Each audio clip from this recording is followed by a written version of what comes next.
اللہ کی ذات عالی کے بعد ہمارے اوپر سب سے زیادہ احسان پیغمبر علیہ الصلاۃ والسلام کا ہے۔ آپ ہی کے ذریعے ہمیں قرآن ملا، آ- آپ ہی کے ذریعے ہمیں ایمان ملا۔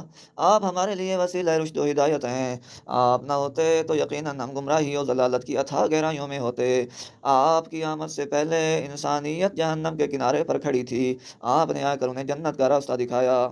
حضور آئے تو سر آفرینش پا گئی دنیا، اندھیروں سے نکل کر روشنی میں آ گئی دنیا۔ بنا بری آپ صلی اللہ علیہ وسلم کی محبت انتہائی ضروری ہے۔ اگر آپ سے سچی محبت ہو تو یقیناً کامیابی و کامرانی قدم چومے گی۔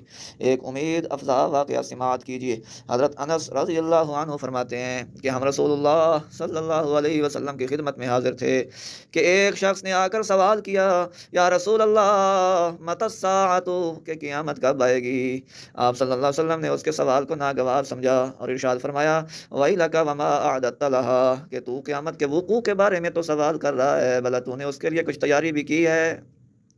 او پوچھنے والے، تو قیامت کے وقوع کے بارے میں تو سوال کر رہا ہے، بھلا تو نے اس کے لیے کچھ تیاری بھی کی ہے؟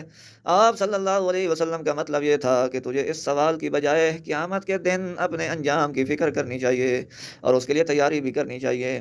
تو وہ کہنے لگا، یا رسول اللہ ما اعددت لها من کثیر صلاۃ ولا صوم ولا صدقۃ، کہ میں نماز روزہ اور صدقہ کے اعتبار سے تو قیامت کے لیے کوئی خاص تیاری نہیں کر سکا۔ ہاں ایک بات ہے کہ ولاکنی احب اللہ ورسولہ، کہ مجھے اللہ تعالیٰ اور اس کے رسول سے سچی محبت ہے۔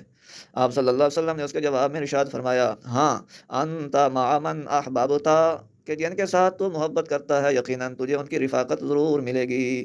صحابہ اکرام عرض کرتے ہیں کہ آپ صلی اللہ علیہ وسلم کے اس فرمان سے کہ انت مع من احببتا، آپ کے اس فرمان سے ہمیں اتنی خوشی ہوئی، اتنی خوشی ہوئی کہ اتنی کبھی نہیں ہوئی تھی۔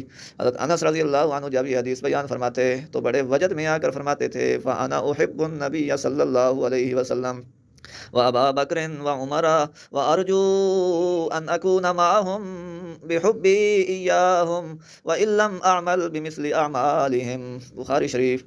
کہتے ہیں کہ میں رسول اللہ صلی اللہ علیہ وسلم اور حضرت سیدنا ابو بکر صدیق اور سیدنا عمر رضی اللہ عنہما سے محبت رکھتا ہوں، اگرچہ میں ان جیسے اعمال اور نیکیاں تو نہیں کر سکا، مگر مجھے امید ہے کہ ان کے ساتھ سچی محبت کی وجہ سے میرا حشر بھی انہی کے ساتھ ہوگا۔